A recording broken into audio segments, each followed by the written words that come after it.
नमस्कार दोस्तों, स्वागत है आपका पीआर पब्लिकेशन में। दोस्तों, पीआर पब्लिकेशन उत्तराखंड सीरीज़ में हमने उत्तराखंड की प्रशासनिक व्यवस्था के बारे में पढ़ा था। दोस्तों, आज हम पढ़ेंगे उत्तराखंड का भौगोलिक स्वरूप। दोस्तों, पहले हम इतिहास शुरू करने वाले थे, लेकिन पहले हम भौगोलिक स्वरूप शुरू कर रहे हैं ताकि हमें इतिहास में उन क्षेत्रों के बारे में जानने में हमें आसानी हो। ठीक है दोस्तों, तो चलिए वीडियो शुरू करते हैं। दोस्तों, वीडियो शुरू करने से पहले जो हमने पिछली वीडियो में पढ़ा है उत्तराखंड की पॉलिटी से, उससे रिलेटेड जो इम्पोर्टेंट क्वेश्चन है वो आप याद कर लीजिए दोस्तों, और इसके आंसर आप कमेंट बॉक्स में दे सकते हैं। तो पहला क्वेश्चन है, उत्तराखंड में पहला निर्वाचन किस वर्ष हुआ था? भारत में किस साम्राज्य की विशेषता स्थानीय स्वशासन है? भारत में स्थानीय स्वशासन का जन्मदाता किस गवर्नर को माना जाता है? किस राज्य में सर्वप्रथम पंचायती राज की शुरुआत की गई थी? एल.एम. सिंघवी कमेटी किस वर्ष बैठी थी? पंचायतों में कर आरोपित करने की शक्तियाँ किस अनुच्छेद में है? ठीक है दोस्तों, जो हमने अनुच्छेद पढ़ा है 243 ए से ओ तक, उनमें से एक है, वो आपको लिखना है इसका आंसर। पंचायतों की लेखाओं, जो सन परीक्षा ऑडिट करने का कार्य होता है, जो उसकी देख रेख करता है, वह किस अनुच्छेद में वर्णित है? किस राज्य में 4 स्तरीय पंचायती राज की व्यवस्था है? महिला आरक्षण पंचायती राज में 50% करने वाला पहला राज्य कौन सा है? और उत्तराखंड में जो कुमाऊं और गढ़वाल मंडल है, उनका गठन किस वर्ष हुआ था? इसके आंसर आपको 10 क्वेश्चन के आंसर देने हैं दोस्तों। ऐसे क्वेश्चन आपको जो वीडियो होंगी हमारी आगे की, उनमें मिलते रहेंगे। तो चलिए दोस्तों, आज की वीडियो शुरू करते हैं। उत्तराखंड का भौगोलिक स्वरूप। दोस्तों, उत्तराखंड का भौगोलिक स्वरूप जो है, आपने पढ़ा होगा, अगर जो हमारी क्या होती हैं अक्षांश रेखा और देशांतर रेखा होती हैं, उनके बारे में तो आपको थोड़ा सा एक बार संक्षिप्त में बता देते हैं दोस्तों। जैसे हमारी पृथ्वी है, पृथ्वी को अगर आप 20 से बराबर भागों में बांटेंगे तो यह जो रेखा होती है, ये जितनी भी रेखाएं होती हैं काल्पनिक रेखा होती हैं। भूमध्य रेखा जो इसको 0 डिग्री में बांटेगी, वह क्या होगी दोस्तों हमारी, इसको कहेंगे भूमध्य रेखा कहेंगे दोस्तों। ठीक है, इसके बाद 1 डिग्री नीचे जाएंगे, 2 डिग्री नीचे जाएंगे, 3 डिग्री, इस तरीके से 23.5 डिग्री तक हम जाएंगे तो यहाँ हमारी क्या होगी दोस्तों, इसे कहते हैं हम मकर रेखा। ठीक है दोस्तों, और उसके बाद ठीक ऐसे ऊपर हम 23.5 डिग्री तक जाएंगे तो ये क्या होगी हमारी दोस्तों, ये होगी हमारी कर्क रेखा। ठीक है दोस्तों, ये क्या करती है दोस्तों, पृथ्वी का भौगोलिक रूप से अध्ययन करने में हमारी मदद करती हैं। और इसके आधार पर ही हम क्या करते हैं दोस्तों, अगर हम भूमध्य रेखा से दक्षिण की ओर जाएंगे, क्योंकि दोस्तों अगर हम पृथ्वी को 20 से काटेंगे तो ये 2 भागों में बढ़ जाएगी, दक्षिणी गोलार्ध और उत्तरी गोलार्ध। दक्षिणी गोलार्ध में जो 23.5 डिग्री तक होगा, यहाँ तो मकर रेखा होगी, और 23.5 डिग्री ऊपर 0 डिग्री से ये होगी कर्क रेखा। इस एरिया में दोस्तों सबसे ज़्यादा क्या होता है, ताप प्राप्ति होती है, जिसके कारण यहाँ पे क्या होती है, यहाँ की जलवायु कैसी होती है, उष्ण कटिबंधीय जलवायु। मतलब कि यहाँ सबसे अधिक जो तापांतर होता है, यहाँ ज़्यादा कमी नहीं आती है, यहाँ आपको अधिकतर गर्मी देखने को मिलती है दोस्तों। ठीक है, तो इसलिए इन रेखाओं का इतना महत्वपूर्ण स्थान है। और दोस्तों यही जो इनको क्या कहते हैं दोस्तों, जो सीधे जाती हैं मकर रेखा, इनको कहा जाता है हम अक्षांश रेखा कहते हैं। इनकी संख्या कुल कितनी होती है दोस्तों, तो आप कहेंगे 181 इनकी क्या होती है, कुल संख्या होती है। इनकी संख्या कितनी होंगी, अक्षांशीय रेखाओं की संख्या है 181 दोस्तों। ये किस तरीके से होती है, जैसे पृथ्वी है तो एक पूरा चक्कर, इस तरीके से इनकी संख्या कितनी हो जाती है, 181। ठीक वैसे ही दोस्तों देशांतर रेखा क्या होती है, अगर हम पृथ्वी को लें और इसको उत्तर से दक्षिण में 2 बराबर भागों में बीच से बांट दें, तो जो इसका ये वाला हिस्सा होगा, इसको हम कहेंगे दोस्तों पूर्व वाला हिस्सा, इसको पूर्वी देशांतर, और पश्चिम वाला हिस्सा इसको पश्चिमी देशांतर। दोस्तों आपने पूरब के देश और पश्चिम के देश सुने होंगे, जिसमें हमारे यूरोपियन देश आ जाते हैं, और जो अमेरिका है वो पश्चिम के देश में आ जाते हैं। और जो यूरोपियन देश के जो पूर्व की तरफ जो देश होंगे, उनको पूरब के देश कहते हैं। आपने जापान सुना होगा, उत्तरी सूरज का देश कहा जाता है दोस्तों, तो ये भी आप फैक्ट याद रखेंगे। ठीक है दोस्तों, तो इस तरीके से क्या होता है, ये हमारी जो अक्षांश रेखाएं और देशांतर रेखाएं ये कार्य करती हैं। अक्षांश रेखा कितनी थी, तो वो थी हमारी 181, और देशांतर रेखा कितनी है दोस्तों, तो वो है हमारी 360 ही है दोस्तों। ठीक है, आपने सुना भी होगा कि जो हमारी जो लंदन है, लंदन में से क्या जाती है दोस्तों, बिग बैंग जो है हमारा, वहाँ से देशांतर रेखा गुजरती है। यहाँ पे वो क्या है 0 डिग्री है, यहाँ से फिर 1 2 3 इस तरीके से 22.5 में हमारा क्या पड़ता है दोस्तों, 22.5 डिग्री में हमारा पड़ता है भारत। तो यहाँ से अगर हम पूर्व की तरफ आगे बढ़ते हैं तो हमारा क्या है, जो हमारा ग्रीनविच मेन टाइम से, जिसको हम GMT भी कहते हैं 0 डिग्री को, यहाँ से 5.5 घंटे का क्या आता है दोस्तों, अंतर आता है। ठीक है, तो अगर आप क्या करेंगे दोस्तों, यहाँ पे को हम 0 डिग्री मानते हैं और यहाँ हमारा भारत है, तो अगर हम जो समय, अगर यहाँ से हम काउंटिंग करेंगे तो यहाँ से हम कितने घंटे आगे चलते हैं दोस्तों, 5.5 घंटे हम आगे चलते हैं। अगर यहाँ पे को 12 बजा होगा तो भारत में कितना बजा होगा दोस्तों, 5:30 बजा होगा। ठीक है दोस्तों, तो इस तरीके से ये देशांतर रेखा और अक्षांश रेखा है। उसी आधार पर दोस्तों हमारा जो उत्तराखंड है, अगर हम इसको अक्षांश के आधार पर देखें तो एक क्या कहाँ से 28 डिग्री से लेके 31.27 जो हमारा डिग्री है उत्तरी अक्षांश में बटा हुआ है दोस्तों। ठीक है दोस्तों, अगर हम भारत की बात करें तो भारत में आपको पता होगा कि जो हमारा यहाँ नेपाल पड़ता है और ये हमारा उत्तराखंड है दोस्तों। ठीक है दोस्तों, तो जो हमारा उत्तराखंड है ये अक्षांश रेखा के आधार पर, अक्षांश रेखा किस कार्य होती हैं, तो ये क्या करती हैं दोस्तों, पृथ्वी के ऊपर और नीचे जाने पर, अगर हम भूमध्य रेखा से नीचे जाएंगे तो क्या होगी दोस्तों, ठंडा अधिक बढ़ेगी, जिसमें आपने अंटार्कटिका सुना होगा, अटलांटिक महाद्वीप सुना होगा, और ऊपर जो है हमारा अंटार्कटिका। अगर हम ऊपर की ओर जाएंगे भूमध्य रेखा से तो यहाँ पे को हमारा क्या होगा दोस्तों, ठंड बढ़ेगी। तो तापांतर के आधार पर क्या बांटा है दोस्तों, अक्षांशीय रेखाओं के आधार पर, अक्षांशीय रेखाएं बनाई गई हैं तापांतर के आधार पर। ठीक है दोस्तों, उसके अलावा वैसे ही उत्तराखंड जो है दोस्तों, इसको क्या किया है, जो हमारा क्या है 28 डिग्री से कितना है दोस्तों, 31 डिग्री 27 मिनट जो है हमारा उत्तरी अक्षांश में है। और दोस्तों जब जैसे जैसे ऊंचाई बढ़ती है, ऊंचाई बढ़ने के साथ साथ क्या होता है दोस्तों, तापमान में भी अंतर आता है। अगर आप तराई क्षेत्र में है तो यहाँ आपको ठंड लगेगी, गर्मी लगेगी सॉरी दोस्तों। और अगर आप ऊपर अक्षांश मतलब जब अगर आप ऊंचाई पर जाएंगे तो आपको कितने, प्रत्येक 165 मीटर जाने पर, ऊंचाई पर जाने पर आपका 1 डिग्री तापमान क्या हो जाता है दोस्तों, कम हो जाता है। तो यह क्या है दोस्तों, जो पृथ्वी का है सामान्य तापक्रम का नियम कहते हैं इसको, यह लगता है दोस्तों। ठीक है, तो ये आपको फैक्ट याद रखने हैं। ये फैक्ट हमेशा याद रखना कि दोस्तों 165 मीटर ऊपर जाने पर 1 डिग्री तापमान क्या होगा दोस्तों, घट जाएगा।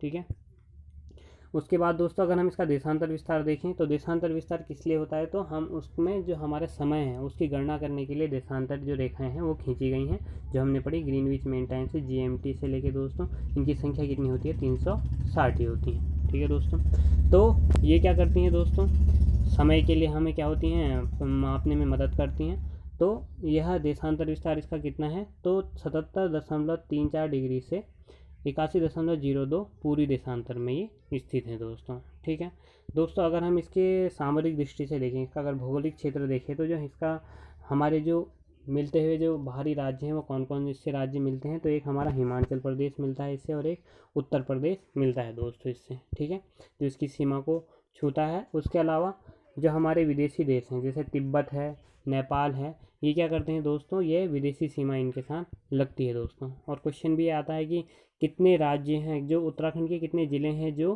किससे सीमा बनाते हैं, हमारे तिब्बत से चीना सीमा बनाते हैं, तो आप कहेंगे 3 हमारे क्या हैं ज़िले हैं। कौन कौन से हैं दोस्तों, एक तो है हमारा उत्तरकाशी, दूसरा है हमारा चमोली, और तीसरा है हमारा पिथौरागढ़। तो ये क्या है दोस्तों, क्या करते हैं, तिब्बत के साथ सीमा बनाते हैं।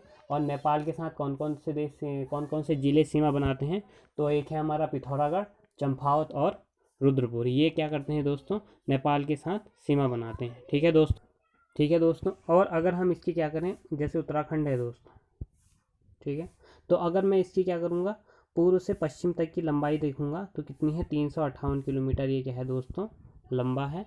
और हम कहेंगे इसकी जो चौड़ाई है वो कितनी है दोस्तों, तो 320 किलोमीटर ये क्या है दोस्तों, ये क्या है, चौड़ा है। ठीक है दोस्तों, तो ये कितने का हो जाता है, 320 किलोमीटर तो क्या है दोस्तों इसकी सॉरी लंबाई है, और 380 किलोमीटर क्या है दोस्तों, 358 किलोमीटर इसकी चौड़ाई है पश्चिम से पूर्व तक। ठीक है दोस्तों, इसका जो भारत में क्षेत्रफल में जो इसका हिस्सा है वो है 1.69% इसका क्या है दोस्तों, हिस्सा है भारत के कुल क्षेत्रफल का। यहाँ की जो कुल क्षेत्र में 89% भाग तो क्या है दोस्तों, पर्वतीय है, और 11% भाग मैदानी है। तो जैसा कि आपने देखा होगा दोस्तों कि जो हमारा उत्तराखंड है, उत्तराखंड का जो एक रुद्रप्रयाग है, रुद्रप्रयाग सॉरी दोस्तों, जो रुद्रपुर है मतलब उधम सिंह नगर है, और उसका जो हरिद्वार वाला क्षेत्र है, और कुछ देहरादून वाला क्षेत्र और थोड़ा पौड़ी वाला क्षेत्र, इनको मिला के दोस्तों कितना होता है, ये 11% होता है। ठीक है दोस्तों, तो ये इसका भौगोलिक परिदृश्य था। ठीक है दोस्तों, तो दोस्तों आपको ये भौगोलिक परिदृश्य भी याद रखना है कि तिब्बत के साथ कौन कौन से जो हमारे ज़िले हैं वो सीमा बनाते हैं, तो उत्तरकाशी, चमोली और पिथौरागढ़। और नेपाल के साथ कौन कौन से ज़िले सीमा बनाते हैं, तो पिथौरागढ़, चंपावत और हमारा क्या है दोस्तों, उधम सिंह नगर।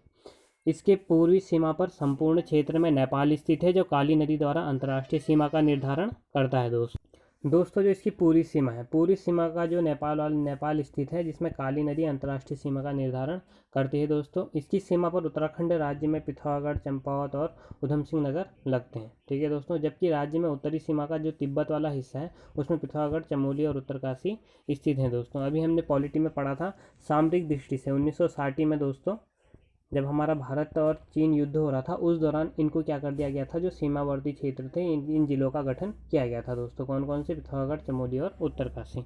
दोस्तों आपको ये बताना है कि जो हमारा चंपावत है और उधम सिंह नगर है, इसका गठन किस वर्ष से किया गया था। ठीक है दोस्तों, और राज्य की जो पश्चिमी सीमा वाली जबकि जो भारत राज्य है दोस्तों, वो जो भारत देश है, उसमें जो किन किन राज्यों की सीमा लगती है उत्तराखंड से, तो एक तो हमारा हिमाचल प्रदेश, जिसका निर्धारण टॉस नदी द्वारा किया जाता है दोस्तों, जिसके अधिकतर भाग पर क्या है, देहरादून जिले की सीमा लगती है। जबकि उत्तरी कुछ भाग में उत्तरकाशी तभी हिमाचल की भी सीमा बनती है दोस्तों। ठीक है, जबकि दोस्तों जो राज्य का जो दक्षिणी हिस्सा है, ठीक है, जिसमें देहरादून है, दक्षिणी जो सीमा है उसमें जो हमारा हरिद्वार आ जाता है, हरिद्वार है, देहरादून है, पौड़ी है, नैनीताल है, उधम सिंह नगर है, ये किस में आ जाते हैं, मैदानी सीमा वाले राज्यों के साथ ये सीमा बनाते हैं। ठीक है दोस्तों, हमारे राज्य में कुल कितने ज़िले हैं, तो 9 ज़िले हैं, 13 ज़िले हैं दोस्तों। ठीक है, जिनमें से हमारे क्या हैं, जो 9 ज़िले हैं वो कैसे ज़िले हैं दोस्तों, सीमावर्ती ज़िले हैं।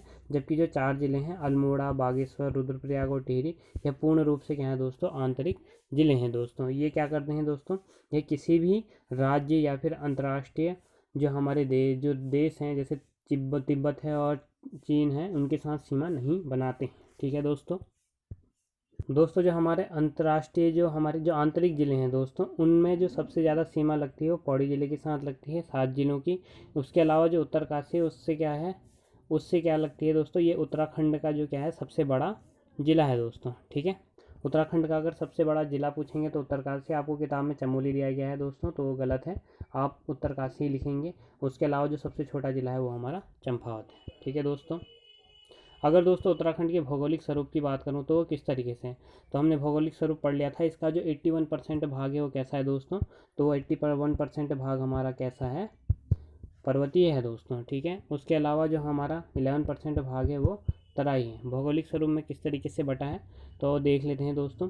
भारत के परिप्रेक्ष्य में उत्तराखंड एक पर्वतीय राज्य है, किंतु अध्ययन की दृष्टि से इसे 6 भागों में विभाजित किया गया है दोस्तों। ठीक है, अब 6 भाग कौन कौन से हैं दोस्तों इसका, एक पहला पढ़ते हैं हम, तराई का समतल मैदान। तराई का जो समतल मैदान है वो उत्तराखंड के दक्षिणी पट्टी में स्थित है दोस्तों। जैसे हमने पढ़ लिया था कि जो हमारे उधम सिंह नगर हैं, हरिद्वार हैं, ये जो हमारे ज़िले हैं, इनके जो क्या है, जो अधिकतर हिस्सा है वो क्या है दोस्तों, तराई वाला हिस्सा है। ठीक है दोस्तों, ये क्या है हमारे लिए जो सामरिक दृष्टि से भी काफ़ी महत्वपूर्ण है दोस्तों। और उसके अलावा जो उत्पादन, जो भोजन उत्पादन है, जो सबसे ज़्यादा भोजन उत्पादन होता है, जैसे जो कृषि कार्य होते हैं, वो भी कहाँ होते हैं, इन तराई के क्षेत्रों में ही होते हैं दोस्तों। ठीक है, यह दोस्तों 20 से 30 किलोमीटर एक क्या है, चौड़ी पट्टी के समान रूप में क्या है दोस्तों, पश्चिम से पूर्व तक स्थित है दोस्तों। ठीक है, यह मैदान उत्तर के विशाल मैदान का भाग है। यह हिमालय नदियों द्वारा लाई गई जलोढ़ मिट्टी से निर्मित हुआ है दोस्तों। आपको पता होगा कि जो जलोढ़ मिट्टी है, जो नदी द्वारा लाई जाती है, ये सबसे क्या होती है दोस्तों, उपजाऊ मिट्टी होती है। इसमें हमारी कौन सी मिट्टी होती है, एक तो बांगर मिट्टी होती है और एक खादर मिट्टी होती है। बांगर मिट्टी किसे कहेंगे दोस्तों, जो पुरानी मिट्टी होगी। पुरानी मिट्टी का मतलब क्या है, जो पहले से क्या हो गई, वहाँ पे वो जब नदी जैसे बाढ़ आई तो वहाँ पे वो क्या होगी दोस्तों, मिट्टी बैठ गई, उसके बाद वहाँ पे वो वहाँ ऐसी कोई स्थिति नहीं बनी तो पुरानी होती गई। ठीक है दोस्तों, खादर मिट्टी किसे कहते हैं, जब बाढ़ आड़ आती है तो उस दौरान क्या होता है, जो हमारा मैदानी क्षेत्र होता है, अगर वहाँ नई मिट्टी बैठती है तब उसको खादर मिट्टी कहते हैं। बांगर मिट्टी जहाँ पुरानी मिट्टी मौजूद है पहले से ही, उसमें नई मिट्टी का कोई क्या है दोस्तों, जो स्रोत नहीं है, तो उसको हम बांगर मिट्टी कहेंगे। और जो खादर मिट्टी होगी दोस्तों, जिसमें बाढ़ के दौरान नई मिट्टी आती रहती है, बैठते रहते हैं, उनको खादर मिट्टी। खादर मिट्टी दोस्तों क्या होती है, ज़्यादा उपजाऊ होती है और उसमें कृषि कार्य भी क्या होते हैं दोस्तों, अच्छे होते हैं, तथा यह बहुत उपजाऊ मिट्टी होती है। इसलिए उत्तराखंड का सर्वाधिक जो खाद्यान्न है इसी क्षेत्र में उगाया जाता है। किन क्षेत्रों में दोस्तों, जो तराई वाले क्षेत्र हैं उनमें, जैसे हरिद्वार है और हमारा उधम सिंह नगर है, कुछ देहरादून वाला क्षेत्र आता है दोस्तों, और नैनीताल वाला क्षेत्र आ जाता है, और हमारा थोड़ा बहुत चंपावत का क्षेत्र आ जाता है। ठीक है दोस्तों, उसके अलावा दोस्तों जो उत्तराखंड का तराई मैदान है वो हरिद्वार, पौड़ी, कोटद्वार, नैनीताल, रामनगर, हल्द्वानी, संपूर्ण उधम सिंह नगर, चंपावत का कुछ भाग, टनकपुर, बनबसा क्षेत्र में फैला है। इसमें सर्वाधिक चौड़ा मैदान किसका है दोस्तों, तो हरिद्वार का है, जो गंगा घाटी में स्थित है दोस्तों। ठीक है दोस्तों, तो ये तो हमारा क्या था दोस्तों, जो हमारा भौगोलिक स्वरूप था दोस्तों। ठीक है, उसके बाद दोस्तों अगर हम इसका मैप देखेंगे तो आप जानेंगे कि जो उत्तराखंड है, उत्तराखंड को कितने भागों में बांटा गया है दोस्तों। भौगोलिक दृष्टि से 3 भागों में बांटा गया है, और पर्वतीय क्षेत्र से देखिए तो उसको कितने भागों में 15, पर्वतीय भौगोलिक दृष्टि से तो 6 भागों में बांटा गया है, पर्वतीय दृष्टि से इसको 3 भागों में बांटते हैं दोस्तों। सबसे पहले हमारा आ जाता है शिवालिक, फिर आ जाता है मध्य हिमालय, आ जाता है फिर बृहद हिमालय। उसके अलावा तराई क्षेत्र भी है और भाबर क्षेत्र भी है, और एक हमारा है दून घाटी क्षेत्र। तो कुल मिला के 6 हो गए, और पर्वतीय दृष्टि से देखें तो 3 भागों में शिवालिक, मध्य हिमालय और बृहद हिमालय। दोस्तों जो दून घाटी होती है वो क्या होती हैं, जो शिवालिक और जो मध्य हिमालय होता है उनके बीच में क्या होती हैं दोस्तों, जो खुला, जो ट्रेंच कहते हैं, जो क्या आ जाता है, बड़ा सा मैदानी हिस्सा आ जाता है जो चारों ओर से क्या होगा, पर्वत से घिरा होगा, उनको हम दून घाटियाँ कहेंगे। और तराई हिस्सा क्या होगा दोस्तों, तराई जो क्या होगा, सीधे मैदान की तरह होगा, उनको तराई कहेंगे।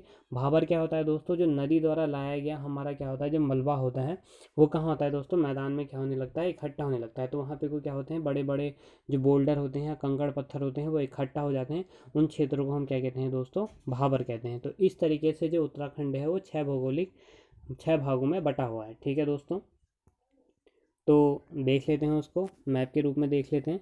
तो सबसे पहले क्या है, हमारा हरिद्वार है। जो लाल रंग से क्या है दोस्तों, ये तो हमारा क्या है, तराई वाला हिस्सा है। जो गोले बनाए गए हैं ये हमारा भाबर वाला हिस्सा है। उसके अलावा जो दोस्तों सीधी लाइन की गई हैं ये हमारे क्या हैं, शिवालिक वाले हिस्से हैं। और जो गोड़े में दिखाया गया है दोस्तों ये मध्य हिमालय है, और जो हमारा ये सादा दिखाया गया है ये हमारा बृहद हिमालय है। तो भारत में जो अधिकतर हिस्सा है वो, उत्तराखंड में जो अधिकतर हिस्सा है वो कौन सा है दोस्तों, तो मध्य हिमालय का है। बृहद हिमालय का क्या है, उससे थोड़ा कम आता है दोस्तों। ठीक है, तो इस तरीके से इसका भौगोलिक जो परिप्रेक्ष्य है उसका वर्णन है दोस्तों। इसके बाद जो आगे की वीडियो है, जो भाबर है और जो उसके अलावा जो तराई है उनके बारे में हम विस्तार, जो शिवालिक हैं इनके बारे में हम विस्तार पूर्वक दूसरी वीडियो में पढ़ेंगे। तब तक के लिए धन्यवाद दोस्तों। अगर आपको वीडियो पसंद आती है तो आप इसको शेयर कीजिए, लाइक करें और सब्सक्राइब करें। धन्यवाद।